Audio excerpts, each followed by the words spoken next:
আওয়ামী লীগ সরকারের উৎখাতের নেপথ্যে মোহাম্মদ ইউনূস ছিলেন বলে সরাসরি অভিযোগ করলেন বাংলাদেশের প্রাক্তন প্রধানমন্ত্রী শেখ হাসিনা। বুধবার ভার্চুয়াল সাংবাদিক বৈঠকে তিনি বলেন, অত্যন্ত পরিকল্পিত ষড়যন্ত্র। ছাত্রদের কোটা আন্দোলনকে ধীরে ধীরে এক দফার সরকার পরিবর্তনের আন্দোলনে পরিণত করা হয়েছিল।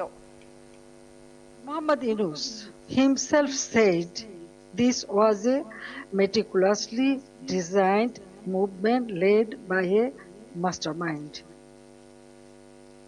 His own words exposed the truth. It was not simply a spontaneous student protest. There was no visible or responsible leadership. Instructions were given invisibly. It was organized, directed, and used to create a path to power outside the ballot box. From July 15th, the character of the movement changed. Killings, arson, attacks, and looting began. State property was destroyed. Bangladesh television was. Ladies and gentlemen, for the last 2 years, I watched my beloved Bangladesh suffer.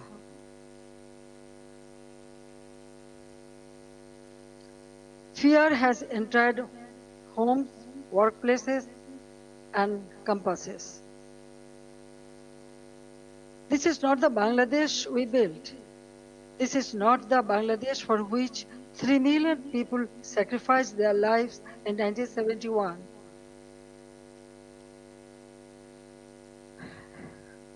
Let me begin with the truth about July and August 2024.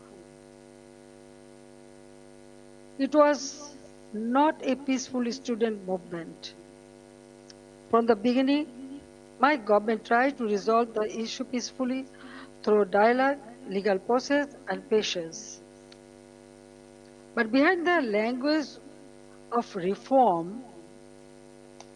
organized groups were working to turn students' demand into violent political instrument.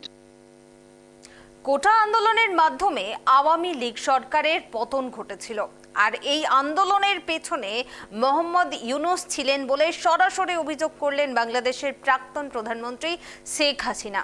একাধিক প্রশ্ন উঠে আসছে, এতদিন পর প্রকাশ্যে এলেন শেখ হাসিনা। আমরা বিস্তারিত আলোচনা করব। আমার সঙ্গে সরাসরি রয়েছেন আমার সহকর্মী সত্যজিৎ। বিস্ফোরক অভিযোগ করলেন প্রাক্তন প্রধানমন্ত্রী শেখ হাসিনা। তিনি যে আন্দোলন হয়েছিল সেই আন্দোলনে ষড়যন্ত্রের অভিযোগ তুলছেন। কিভাবে দেখছো এবং এই মন্তব্যের রাজনৈতিক তাৎপর্যই বা কি?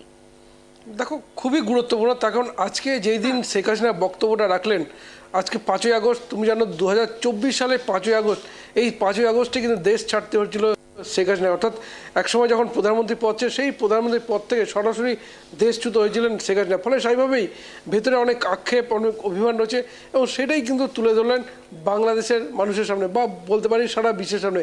দেখো, এই মুহূর্তে যদি আমরা দেখি, শেখ হাসিনা 2024 সালে যে জুলাই আন্দোলন শুরু হয়েছিল, এবং জুলাই আন্দোলনটা নিয়ে যদি বলা যায় যে বাংলাদেশে সরকারি চাকরিতে অন্তত 46% যেটা রয়েছে সংরক্ষিত, এবং 54% রয়েছে মেধাবীদের জন্য।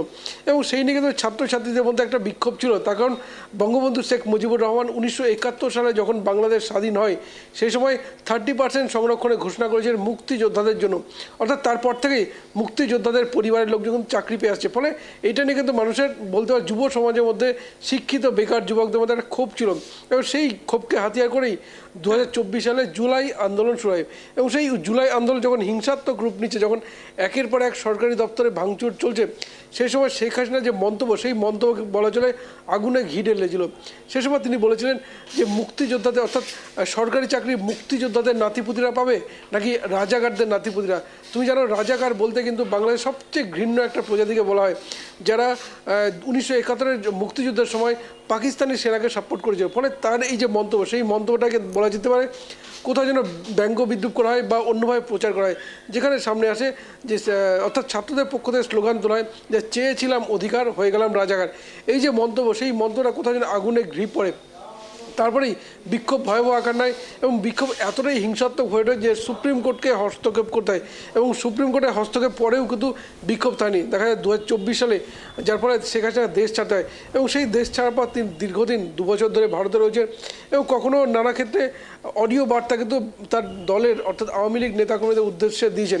কিন্তু আজ যেটা তিনি বিস্ফোরক মন্তব্য করলেন, সে মন্তব্য যে তিনি তার পেছনে চক্রান্ত হয়েছে। দেখো, এটি কথাটা কিন্তু নতুন কিছু নয়। তুমি জানো, বিশেষ করে 2024-এর পর যখন মোহাম্মদ ইউনুস ক্ষমতায় এসে বসেন এবং তারপরে তিনি প্রাক্তন মার্কিন প্রেসিডেন্ট হিলারি ক্লিন্টনের একটি অনুষ্ঠানে গিয়েছিলেন এবং সেই অনুষ্ঠানে গিয়ে তিনি কিন্তু মাহফুজ আলম, যিনি এই মোহাম্মদ ইউনুসের অন্যতম প্রধান ছিলেন বা সহযোগী ছিলেন, সে মাহফুজ আলমের পিঠ চাপড়ে দেন এবং তিনি বলেন যে মুক্তিযুদ্ধ অর্থাৎ যে গণ অভ্যুত্থান, যে আন্দোলন, সেই আন্দোলন কোনো আন্দোলন নয়, এটা একটা পরিকল্পিত। সেই কথা তিনি কিন্তু সে সময় আমেরিকায় বসে বলেছিলেন এবং সঙ্গে নাহিদ ইসলাম, মাহফুজ আলম, সার্জিস আলম এবং তাদের কিন্তু প্রশংসায় ভরিয়ে দেন এবং তখন থেকে কিন্তু পরিষ্কার হয়ে গিয়েছিল এই আন্দোলন শুধুমাত্র কোটা বিরোধী আন্দোলন ছিল না, কোথাও যেন পেছনে একটা কোনো শক্তি কাজ করছে। আজ কিন্তু সেখানে সেই কথাই বলার চেষ্টা করলেন। ফলে সেইভাবেই এটা কিন্তু বাংলাদেশের রাজনীতির জন্য খুব গুরুত্বপূর্ণ। এখন প্রশ্ন যে আজকের দিন অর্থাৎ 2026 এসে শেখ হাসিনা এই মন্তব্য করলেন কেন? দেখো, 2024-এ 5ই আগস্টের পর যেখানে দেশ ছেড়েছিলেন এবং তারপরেই দীর্ঘদিন উপদেষ্টা সরকার চালিয়েছে ইউনিসের সরকার, সেই সরকারের বিরুদ্ধে নানাবিধ ক্ষোভ, নানাবিধ অভিযোগ কিন্তু ছিল। কিন্তু সেই অভিযোগের ভিত্তিতেই কিন্তু 2026-এ যে নির্বাচন হয়, সেই নির্বাচনে জিতে ক্ষমতায় বসেছেন তারেক রহমান। অর্থাৎ যখন জনগণের দ্বারা নির্বাচিত একটা সরকার ক্ষমতায় বসেছে, সেই সময় কিন্তু তিনি এই মন্তব্য করেন। পাশাপাশি কয়েকদিন আগে তিনি একটি মন্তব্য করেছেন যে ডিসেম্বরের মধ্যে বাংলাদেশে ফিরতে চান তিনি। অর্থাৎ এই যে বাংলাদেশে ফেরার যে বার্তা, সেটাই কিন্তু আজ কিন্তু তার বক্তব্যে ফুটে উঠলো।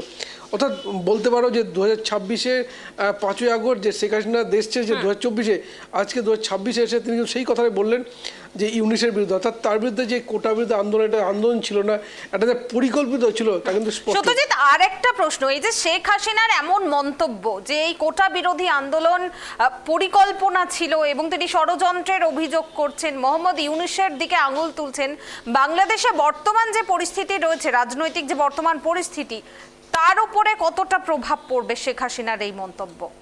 দেখো, তোমাকে বলে রাখি, শেখ হাসিনা আজ যে বক্তব্য রাখবেন সেটা কিন্তু আগেই কিন্তু প্রকাশ্যে চলেছিল, যার ফলে বাংলাদেশের সরকার, তারেক রহমান সরকার কিন্তু বিভিন্ন মিডিয়াকে এই সম্প্রচার করতে কিন্তু নিষেধ করেছিল। এটা কিন্তু খুব গুরুত্বপূর্ণ এবং শুধু তাই নয়, নিষেধ করাই নয়, পাশাপাশি এটাও দেখানো হয়েছে যে গণভবন যেখানে শেখ হাসিনা থাকতেন, বলতে পারো সেই গণভবনে যেখানে শেখ হাসিনা তিনি যে দেশ ছাড়ার পর লুটপাট করা হয়, বলা যায় যে আন্দোলনকারী বলতে পারে, এমনকি প্রাক্তন প্রধানমন্ত্রী শেখ হাসিনা অন্তর্বাস নিয়ে নাচানাচি করতে দেখা যায়, সেই গণভবনে কিন্তু আজকের দিনে কিন্তু একটা জাদুঘর হিসেবে ঘোষণা করলো তারেক রহমানের সরকার এবং তিনি নিজে উদ্বোধন করেছেন। যদিও এই ঘোষণাটা নতুন কিছু নয়, শেখ হাসিনা 2024-এ 5ই আগস্ট দেশ ছাড়ার পরেই কিন্তু এই যে গণভবন, সেই গণভবনকে কোথাও যেন, অর্থাৎ জুলাই আন্দোলনের যে হিংসার ঘটনা, যে ছবিগুলো ফুটে উঠছিল, সেই ছবি দিয়ে এটা কিন্তু প্রদর্শনের একটা ব্যবস্থা করলো কিন্তু তারেক রহমানের সরকার।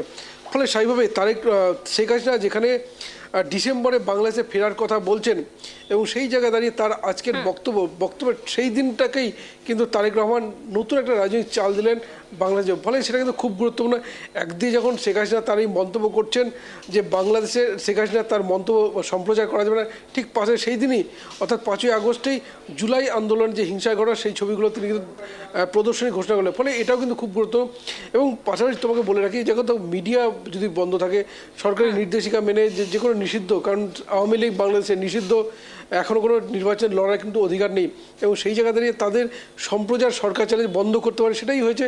কিন্তু সোশ্যাল মিডিয়া তা কিন্তু অ্যাক্টিভ রয়েছে বিভিন্ন, দেখো ফেসবুক বলো বা ইনস্টাগ্রাম বা হোয়াটসঅ্যাপ এবং আরও এক্স হ্যান্ডেল রয়েছে, নানাবিধ জায়গায় কিন্তু সেখানে বক্তব্য কিন্তু ছড়িয়ে পড়েছে। ফলে তার এই বক্তব্য আওয়ামী লীগ নেতাকর্মীদের উজ্জীবিত করতেই পারে, এ বিষয়ে কোনো সন্দেহ নেই। পাশাপাশি যেটা খুব গুরুত্ব হচ্ছে, তারেক রহমান যে সরকার চালাচ্ছেন, এই সরকার চালা থেকে বেশ কয়েকবার তিনি কিন্তু ধাক্কা খেতে হয়েছে। তখন এই মুহূর্তে প্রধান বিরোধী রয়েছে জামাত ইসলামী। তুমি জানো জামাত ইসলামী একটা উগ্রবাদী সংগঠন এবং যাদের বরাবরই কিন্তু পরিকল্পনা কোথাও যেন বাংলাদেশে একটা মৌলবাদ তত্ত্ব চালু করা। ফলে সেইভাবেই এখানে কিন্তু বিএনপির প্রধান তারেক রহমান কিন্তু বেশ কয়েকবার সরকার চালা থেকে ধাক্কা খাচ্ছেন। ফলে একদিকে যেমন বৈদেশিক সম্পর্ক নষ্ট হচ্ছে, কারণ ভারতের পার্শ্ববর্তী বাংলাদেশ রয়েছে, ফলে সেই জায়গায় দাঁড়িয়ে তিনিও তার সরকারের কোথাও যেন কোথাও চাইছে যে প্রধান বিরোধী আওয়ামী লীগের মতো দল হলেই কোথাও যেন ভালো হয়, এবং যার ফলে সরকারও কিছুটা শিথিল হওয়ার চেষ্টা করছে। কিন্তু আজকের শেখ হাসিনার এই যে বক্তব্য, সেই বক্তব্য সম্প্রচার করতে না দেওয়া মিডিয়াকে, এটাও কিন্তু বাংলাদেশের রাজনীতির একটা অত্যন্ত গুরুত্বপূর্ণ। এখন দেখার বিষয়, আজকে শেখ হাসিনা বক্তব্য রাখলেন, যে আওয়ামী লীগ নিষিদ্ধ, এবং নিষিদ্ধ হওয়ার পরও যেভাবে তাদের বিক্ষোভ সমাবেশ বিভিন্ন যে আন্দোলন করতে দেখা যায়, সুতরাং যে আওয়ামী লীগ বলতে পারি 1971 মুক্তিযুদ্ধের সময় বাংলাদেশের স্বাধীন করতে গুরুত্বপূর্ণ পদক্ষেপ নিয়েছিল, সে আওয়ামী লীগ নিষিদ্ধ হওয়ার পরেও যেভাবে একের পর এক আন্দোলন দেখাচ্ছে, এটা কিন্তু তারেক রহমানের চিন্তা বাড়াবে বলতে পারি। ফলে শেখ হাসিনা আজকে তার বক্তব্য শুধু না, তিনি বক্তব্য রেখেছেন বাংলাদেশের ক্রিকেট দলের প্রাক্তন অধিনায়ক, তুমি জানো সাকিব আল হাসান, তিনি ছিলেন, এবং প্রাক্তন বলতে পারি শেখ হাসিনার পুত্র সজীব ওয়াজেদ জয়, তিনিও কিন্তু বক্তব্য রেখেছেন। প্রত্যেকের বক্তব্য কিন্তু একটাই, যে আওয়ামী লীগ নেতাকর্মীদের হিংসার পরিবেশ তৈরি করা হচ্ছে, এবং অবশ্যই যে কথাটা বলেন তা হচ্ছে জুলাই আন্দোলন বন্ধ হয়ে গেল বা নতুন সরকার বসলেও ঠিক একই কায়দায় হিংসার পরিবেশ কিন্তু বাংলাদেশে রয়েছে। ফলে আজকে শেখ হাসিনা তার বক্তব্যের মাধ্যমে বাংলাদেশে ফেরার যে বার্তা যেমন দিলেন, ঠিক তেমনই যে অভিযোগটা করলেন, এটা কিন্তু বাংলাদেশের মানুষের মধ্যে একটা নতুন সেন্টিমেন্ট তৈরি করবে, এ বিষয়ে কোনো সন্দেহ। এখন তুমি জানো মোহাম্মদ সত্যজিৎ, আন্তর্জাতিক মহল এই অভিযোগকে কিভাবে দেখতে পারে? দেখো, আন্তর্জাতিক মহলে যদি বলি, এটা নিয়ে হয়তো আন্তর্জাতিক মহলে সাড়া ফেলতে পারে, কিন্তু পাশাপাশি তোমাকে এটাও বলে রাখি যে শেখ হাসিনা যে 2024 থেকে ভারতে রয়েছে, এবং কিছুদিন আগে ভারতের বিদেশ মন্ত্রকের এক অত্যন্ত গুরুত্বপূর্ণ বৈঠক হয়, এবং সে বৈঠকে যেটা স্থির করা হয়েছিল যে ভারত প্রতিবেশী দেশের সঙ্গে সম্পর্কটা আগে গুরুত্ব দেবে। ফলে স্বাভাবিকভাবে শেখ হাসিনা কখনো তার যে অডিও বার্তা নানাবিধ বক্তব্য রেখেছেন, যার ফলে কিন্তু দুই দেশের সম্পর্ক কিন্তু অবনতি বারবার হয়েছে, এবং অনেক ক্ষেত্রেই শেখ হাসিনার বক্তব্যের পরই কিন্তু বাংলাদেশের বিভিন্ন সরকারের পক্ষ থেকে কিন্তু এই বক্তব্য করা হয়েছে যে শেখ হাসিনা কেন মন্তব্য করছে। সুতরাং সেই জায়গা দ্বারা কিছুদিন আগে বিদেশ মন্ত্রকের পক্ষ থেকে জানা হয় যে শেখ হাসিনা ভারতে আছেন, অর্থাৎ অতিথি দেবো ভব, তিনি একজন অতিথি হিসেবে আছেন, অতিথি হিসেবে থাকুন, সমস্ত সম্মান পাবেন, কিন্তু তিনি যেন অন্য দেশের রাজনীতির ক্ষেত্রে গুরুত্ব না দেন। কিন্তু আজকে তার এই বক্তব্য একটা জিনিস স্পষ্ট, যে ভারত সরকারের পক্ষ থেকে সমর্থন না থাকলে সেখানে বক্তব্য কিন্তু রাখতে পারতে না, এবং বক্তব্য রেখেছেন। এবং বক্তব্য রাখার পর ভারত সরকারের পক্ষ থেকে যেটা কয়েকদিন আগে তাকে নিষেধ করা হয়েছিল যে প্রতিবেশী দেশের রাজনীতির ক্ষেত্রে কোনো হস্তক্ষেপ করুন, তার সত্ত্বেও তিনি বক্তব্য রাখলেন। ফলে এখানে প্রশ্ন হচ্ছে, তাহলে কি ভারত এবং বাংলাদেশের সম্পর্কে অবনতি হতে পারে?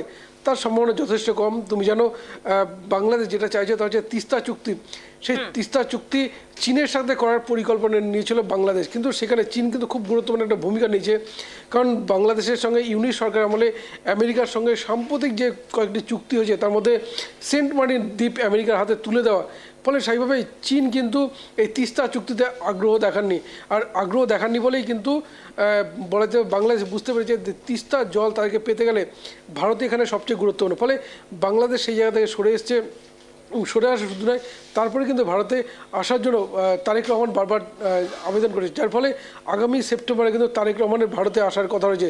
ফলে তিনি যদি ভারতে আসেন সেপ্টেম্বরে, তারপরেই কিন্তু স্থির হয়ে যাবে শেখ হাসিনা ভারত দেশে ফেরা। তখন দেখো শেখ হাসিনা, তুমি যা 2025 নভেম্বর মাসে শেখ হাসিনা ফাঁসির সাজা শুনিয়েছিল বাংলাদেশ ইন্টারন্যাশনাল ট্রাইব্যুনাল, ফলে সেই ফাঁসির সাজা মাথায় নিয়ে তাকে দেশে ফিরতে হবে।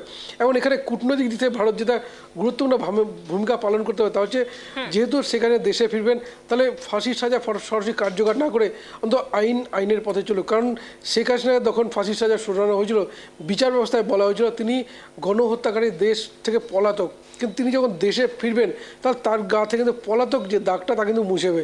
ফলে স্বাভাবিকভাবেই তিনি দেশে ফিরবেন, এবং যেটা গুরুত্বপূর্ণ ফেরার ব্যবস্থা হতে হবে। এবং ভারত সরকার এখানে চাইবে যে কূটনৈতিক দিক থেকে শেখ হাসিনার যেন নিরাপত্তা যেন সুনিশ্চিত থাকে, কারণ এর আগেও আমরা দেখেছি 1971 যখন বঙ্গবন্ধু শেখ মুজিবুর রহমানকে হত্যা করা হয়, এবং তারপরেই কিন্তু এই শেখ হাসিনাকে তো রক্ষা করেছিল এই ভারত সরকারই। ফলে এবারেই কিন্তু সেখানে রক্ষাকর্তা হিসেবে ভারত সরকারই রয়েছে, এবং তার নিরাপত্তা বিষয়টি কিন্তু সরকার গুরুত্বের সঙ্গে দেখছে। ফলে ডিসেম্বরে তিনি যে ফেরার কথা বলছেন, সেখানে দেখা যাক আজকের তার এই বার্তার পর দুই দেশের কূটনৈতিক সম্পর্কে কোনো কি অবনতি হয়, নাকি কূটনৈতিক সম্পর্ক আগের অবস্থায় যায়। সম্পর্ক অবনতি হওয়ার আরও কিছুটা কমে, এই কারণে বলছি চীন যেহেতু তিস্তাতে হস্তক্ষেপ করেনি, তার কারণ চীন খুব ভালো করে জানে তিস্তার জল পুরোটাই নিয়ন্ত্রণ করে ভারত, অর্থাৎ চীন যদি তিস্তা চুক্তিতে কোনো চুক্তি করে একটা বিপুল অর্থে, তাহলে ভারত তিস্তা অর্থাৎ বাংলাদেশ এলাকায় জল যাওয়া বন্ধ করে দিতে পারে। যেটা তুমি জানো যে সিন্ধু নদের জল কিন্তু বন্ধ করে রয়েছে, যার ফলে বাংলাদেশের এই মুহূর্তে কিন্তু কৃষিকার্য ব্যবস্থা একটা বড় ক্ষতি হয়েছে। এটা চীন খুব ভালো করে জেনেই কিন্তু সরে এসেছে। ফলে সেইভাবে বাংলাদেশের সঙ্গে সাম্প্রতিক যে সম্পর্ক ভালো একটা বিষয় রয়েছে, যেটা ইউনিসের আমলে ছিল না, তার কিন্তু সম্ভাবনা দেখা যায়। ফলে মনে করা হচ্ছে কূটনৈতিকগতভাবে অবশ্যই আইনি পদ্ধতি শেখ হাসিনা তো বাংলাদেশের দেশে ফেরার একটা সুনিশ্চিত ব্যবস্থা করতে পারে সরকার। কুনামি, বেশ, ধন্যবাদ সত্যজিৎ। অর্থাৎ এই মুহূর্তে বাংলাদেশের রাজনীতিতে ফের বিতর্কের কেন্দ্রবিন্দুতে উঠে এলো প্রাক্তন প্রধানমন্ত্রী শেখ হাসিনা। ভার্চুয়াল সাংবাদিক বৈঠকে তিনি অভিযোগ করেছেন আওয়ামী লীগ সরকারের পতন ছিল একটি অত্যন্ত পরিকল্পিত ষড়যন্ত্র। তার দাবি, ছাত্রদের কোটা আন্দোলনকে ধাপে ধাপে সরকার পরিবর্তনের আন্দোলনে পরিণত করা হয় এবং এর নেপথ্যে ছিলেন মোহাম্মদ ইউনূস। এই অভিযোগে নতুন করে রাজনৈতিক বিতর্ক তীব্র হওয়ার সম্ভাবনা তৈরি হয়েছে।